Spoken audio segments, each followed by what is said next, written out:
বেনামাজিদের সাথে কুরবানির ভাগ দেওয়া যাবে না, বেনামাজির সাথে কুরবানির ভাগ দেওয়া যাবে না। আবার কেউ কেউ এরকম বলেছেন যে যারা কিছুদিন নামাজ পড়ে আবার কিছুদিন পড়ে না, তাদের সাথে মানে ভাগ দেওয়া যাবে, তারপর কি কনফিউশন রয়েছে। আর যারা নামাজ পড়ে না, আগামীতেও পড়তেছে না বা পড়বে না, এরকম যারা কিছু ব্যক্তি রয়েছে তাদের সাথে একদম কুরবানি করাই যাবে না, কুরবানি দেওয়াই যাবে না। কি জন্য?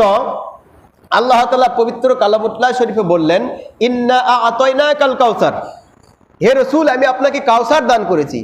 কাউসারের ব্যাখ্যা বিশ্লেষণ একটা কথাই বলি, সেটা হচ্ছে আমরা যাহা দেখি না, আল্লাহ রাসূল সাল্লাল্লাহু আলাইহি সাল্লামকে যত নিয়ামত দেওয়া হয়েছে ইহকালীন জিন্দেগি পরকালীন জিন্দেগি মানে সমস্ত কিছু কাউসারের অন্তর্ভুক্ত। এখন আল্লাহ রাসূল সাল্লাল্লাহু আলাইহি সাল্লামকে এত নিয়ামত দিল, দেওয়ার পরে আল্লাহ তাআলা বললেন ফাসল্লি রব্বিকা ওয়ানহার। তাহলে আগে কুরবানি নাকি আগে নামাজ? আল্লাহ তাআলা বললেন ফাসল্লি রব্বিকা ওয়ানহার। এত যে নিয়ামত দিলাম, কাউসার দিলাম, অতিরিক্ত কিছু দিলাম, মানে যাহা দিয়েছি তার শেষ নেই। ইয়া রাসূলুল্লাহ আপনি কি করুন? ফাসল্লি, অতঃপর আপনি নামাজ পড়ুন, রব্বিকা আল্লাহ তাআলার জন্য, ওয়ানহার এবং কুরবানি করুন। এই জন্য একজন বলছে যার নামাজ নাই তার কুরবানি নাই, যার নামাজ নাই তার কুরবানি কবুল হবে না। বিষয়টা হচ্ছে এরকম, নামাজ ফরজ, কুরবানিটা ওয়াজিব, তাহলে নামাজের থেকে কুরবানিটা কি নিচু স্তরের। এখন ব্যাখ্যা করছেন এইরকম, যারা আমরা নামাজ পড়ি না কুরবানি দিচ্ছি, এখন এইরকম ব্যাখ্যা করছে যে নামাজ ফরজ ইবাদত, এটাকে আল্লাহর হুকুম পালন করার জন্য সে নিজেকে প্রতিষ্ঠিত করতে পারলো না, কিন্তু সমাজকে দেখানোর জন্য, বাড়িকে দেখানোর জন্য, জামাই বাড়িকে দেখানোর জন্য, আত্মীয় স্বজনকে দেখানোর জন্য হয়তোবা সে কুরবানি করেছে। এখন এরকম নিয়ত যুক্ত ব্যক্তি যদি আমাদের কুরবানির মধ্যে প্রবেশ করে, আমাদের কুরবানির মধ্যে যদি ভাগিদার হয়, তাহলে কি হবে? ওই 5-6 জন যেটা আছে 6 জনেরটাই নষ্ট হয়ে যাবে, 6 জনই নষ্ট হয়ে যাবে।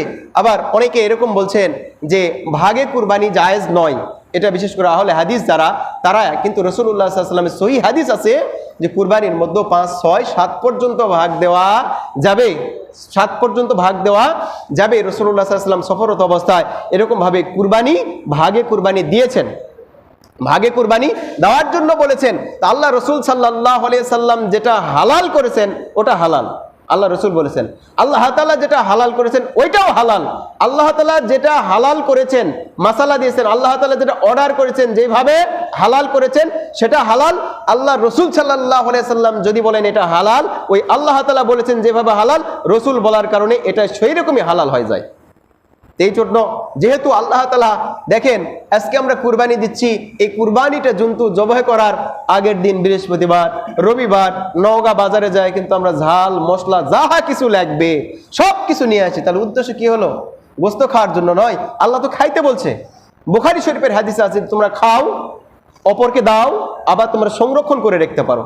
এখন তো ফ্রিজের মধ্যে রাখি, আর আগে কি ওগুলো শুকায় রাখতো, বা আগেকার যে সিস্টেমটা ছিল সেই সিস্টেমে রাসূলুল্লাহ সাল্লাল্লাহু আলাইহি ওয়াসাল্লাম বলছে তোমরা খাও, অপরকে দাও, আর কি করে সেটা সংরক্ষণ করো, সংরক্ষণ করে আমরা রাখতে পারবো। তো এই জন্য সবচেয়ে বড় যেটা বিষয়টা হচ্ছে ফাসল্লি রব্বিকা ওয়ানহার। আল্লাহ তাআলা আমাদেরকে নিয়ামত দ্বারা পরিপূর্ণ করেছেন, এই জন্য আমরা কি করব? কুরবানি করব। ইব্রাহিম আলাইহিস সালামের এটা সুন্নাত, এই কুরবানি করব। কিন্তু কুরবানির আগেরটা কি? ফাসল্লি, আগে নামাজ পড়ো, তারপরে রব্বিকা ওয়ানহার, তারপরে কি করো? তোমার রবের জন্য কুরবানি করো। তাহলে আগে নামাজ তারপরে কুরবানি। এই জন্য যারা আমরা নামাজ পড়ি না, এই বেনামাজিদের সাথে কুরবানি যদি আমরা দেই, আর নিয়ত যদি থাকে জামাইকে খাওয়ানোর জন্য, সমাজে আমার অনেক টাকা পয়সা, নামাজ পড়ি নাতে কি হয়েছে, কুরবানি না দিলে মানুষ খারাপ বলবে, এরকম নিয়ত মানে পূর্ণ ব্যক্তিদের সাথে যদি আমরা কুরবানির ভাগ দেই, তাহলে কিন্তু একটু সমস্যায় কুরবানি পুরোটা নাও হতে পারে। আমরা যাদের হালাল টাকা দিয়েছি, ওই 5 জনের টাকা নষ্ট হয়ে গেল একজনের জন্য বা 2 জনের জন্য।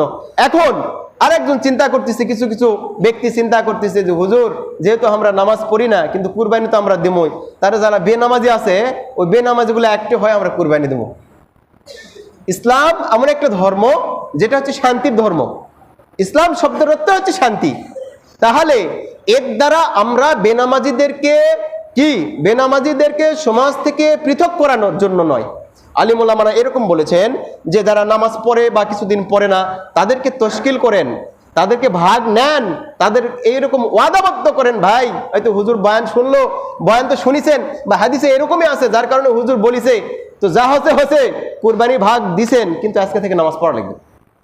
তাহলে এর দ্বারা কি হলো? আমরা বেনামাজিদেরকে কি করলাম না, পৃথক করলাম না, বরং আমরা নামাজের মধ্যে আমাদের সকলের মধ্যে মানে ইসলামের মধ্যে যেন পরিপূর্ণরূপে প্রবেশ করে, এই কুরবানির থেকে শিক্ষা হচ্ছে এইটাই। আল্লাহ তাআলা আমাদের সকলকে কবুল করুন। আমরা নিয়তটাকে পরিপূর্ণ করি। আরো কিছু মাসালা রয়েছে কুরবানির, কিভাবে আমরা জন্তুগুলোকে কি করব, জবাহ করব, কিভাবে কি ভাগ বাটোয়ারা করব, অনেক মাসালাগুলো রয়েছে। এই মাসালাগুলো নিয়ে আগামী জুমাতে ইনশাআল্লাহ আলোচনা করা হবে। আপনারা বাজারে যাবেন, দেখে শুনে চোখে লাগার মতো, অহংকার বশত নয়, যেটা ভালো লাগবে আপনার সাধ্যর মতো, হালাল টাকার সাধ্যর মধ্যে আমরা কুরবানি জন্তুগুলোকে ক্রয় করে নিয়ে আসে আমরা ভালো ভালো মানুষ, কার ইনকামটা সৎ হালাল, এগুলো দেখে বাছাই করে আমরা ভাগিদার নির্ধারণ করে একমাত্র আল্লাহ তাআলাকে রাজি খুশি করার জন্য, ইন্না সলাতি ওয়া নুসুকি ওয়া মাহইয়ায়া ওয়া মামাতি লিল্লাহি রাব্বিল আলামিন, আমার সালাত, আমার নামাজ, আমার জিন্দেগি, আমার কুরবানি একমাত্র আল্লাহর, এইটাকে করেই আমরা কি করব, এই নিয়তেই আল্লাহ তাআলার ওয়াস্তে আমাদের মধ্যে যে জন্তু জানোয়ার স্বভাব আছে, এই নফসে আম্মারা রয়েছে, মানে প্রাণীকে কুরবানি নয়, আমরা ওই নফসে আম্মারাকে কুরবানি করব, এটাই আশাবাদ ব্যক্ত রেখে উদাত্ত আহ্বান জানিয়ে আজকের আলোচনা শেষ করছি। আসসালামু আলাইকুম ওয়া রাহমাতুল্লাহ।